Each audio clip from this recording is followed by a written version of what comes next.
Well, since 9/11 2001, we've thought of terrorism as having an Islamist or jihadist sender.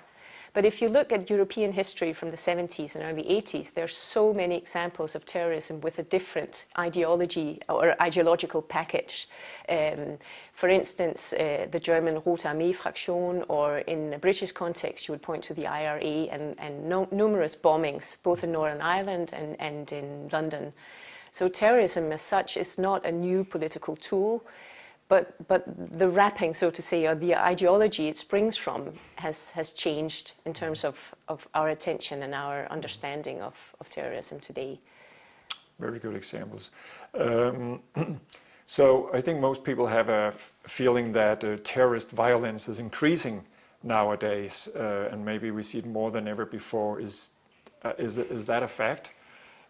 You can't say that's a fact, but if you, for instance, look at British history, the number of terrorist attacks in London, for instance, has been reduced dramatically since the peace negotiations bore fruit in the 90s in Northern Ireland. There were often, I don't have exact numbers, but bombings in London weren't that unusual during the Thatcher era, for instance.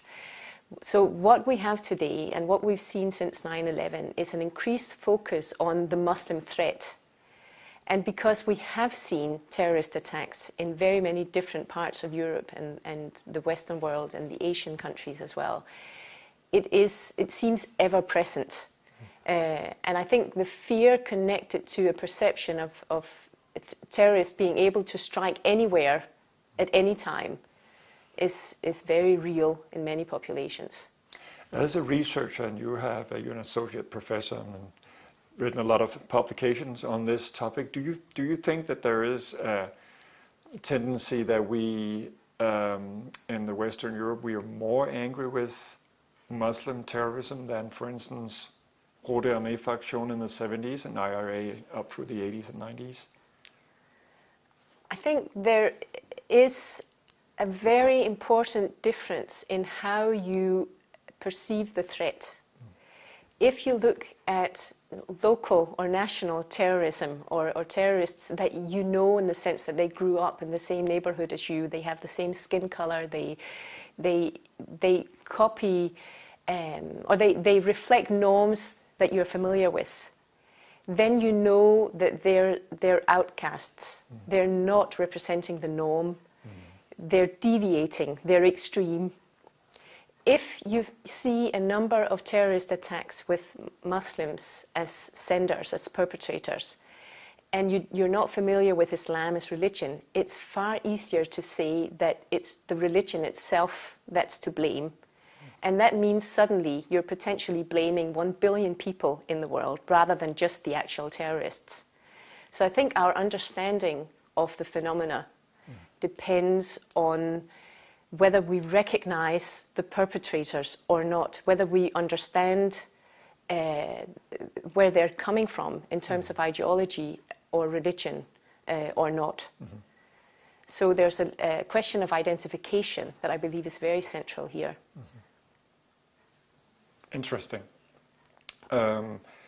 So education, poverty, political violence and terrorism, is there a causal connection here?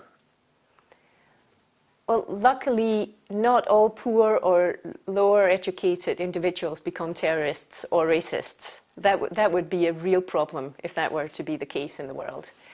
You can still talk about a causal connection in the sense that people who are deprived of resources, be that money or education or access to goods in a broader term, are perhaps more susceptible to adopting a more hostile ideology.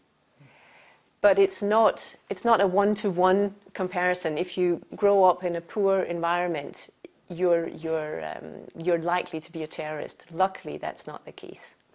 Yeah, luckily. Yeah. So let's do that from the start. So how does European countries have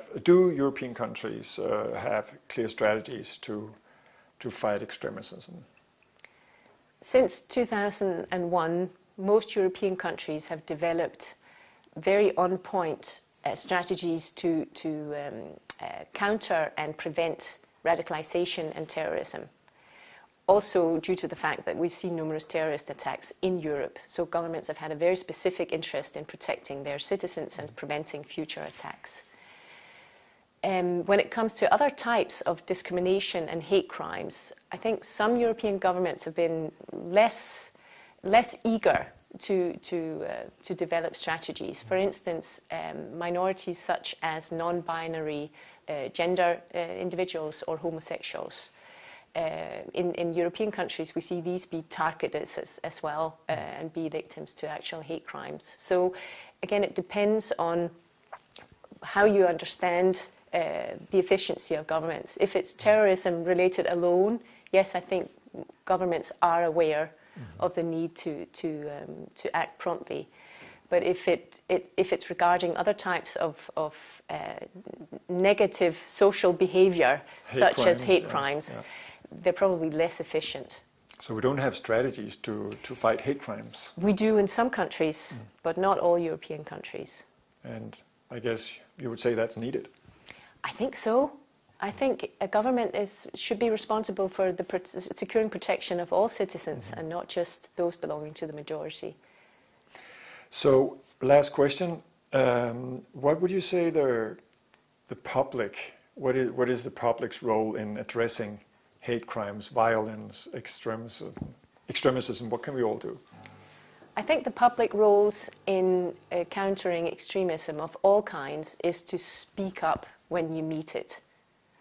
Because in most cases, if you do meet extremism, that means it's translated into action of some sort, or hate speech, or something that you can encounter. And that's unlawful, that's illegal.